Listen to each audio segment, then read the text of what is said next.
लोग कहते हैं फौजी सख्त होते हैं, पर मैंने देखा है कि वो मिट्टी और परिवार से कितना गहरा प्यार करते हैं।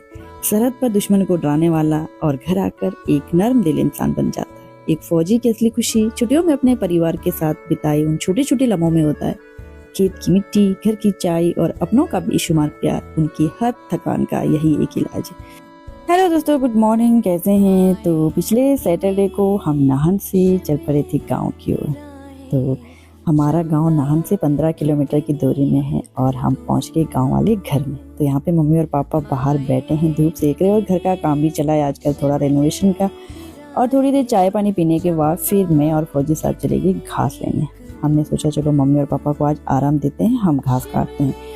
तो यहाँ पे बहुत ही बड़े बड़े पेड़ हैं, तो फौजी साहब पेड़ में चढ़े और मैं नीचे से काट रही हूँ। गाय के लिए आजकल हरा घास खेत में तो मिलता नहीं, तो पेड़ से ही काटनी होती इस तरह से पत्तियाँ। तो हमने यहाँ पे पत्तियाँ इकट्ठी की और इस तरह से फिर बोझा बांध के, और मैंने बहुत टाइम बाद ना घास उठाया और इस तरह से फिर निकल गए थे घर को। अगली सुबह जब उठे तो रिमझिम बारिश हो रही थी। मैं किचन में आके लगी थी फिर नाश्ता बनाने।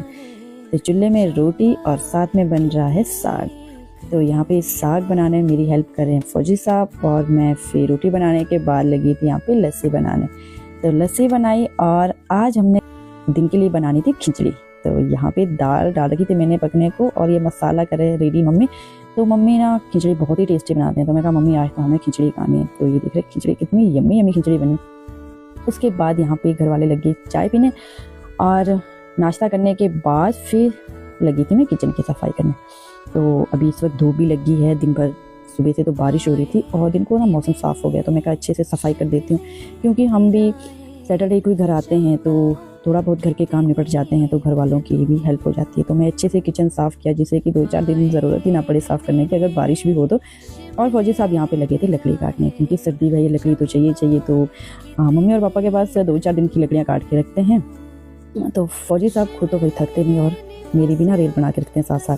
तो हमने यहाँ पे लकड़ियाँ काटी और फिर यहाँ पे डांड में लगा के, जिससे कि यहाँ पे अच्छे से सूखी रहे, गिल्ली ना हो। तो इस तरह से लकड़ी काट के रख दी और उसके बाद में चलेगी साग लेने। तो भाई खेतों में आजकल हरा भरा साग लगा है और मैं साथ ले जाने के लिए अब निकाल रही साग, क्योंकि साग के बिना तो भाई मैं रह नहीं सकती। मुझे तो हरा भरा साग देखे ना मेरा मुंह में पानी आ जाता है। तो यहाँ पे ऋत्विक और मम्मी भी लग रहे मेरे साथ साथ साग तोड़ने। तो हम भी 2-4 दिन के लिए साग ले जाएंगे। और पापा जी यहाँ पे हमारे लिए लग रहे पपीता तोड़ने, और साथ में थे यहाँ पे गलगल लगे। तो ऋत्विक गलगल लेके आ गया और अब हम जा रहे हैं नाहन की ओर। तो चलिए मिलते हैं नेक्स्ट वीडियो में, तब तक के लिए bye bye, take care, thanks for watching.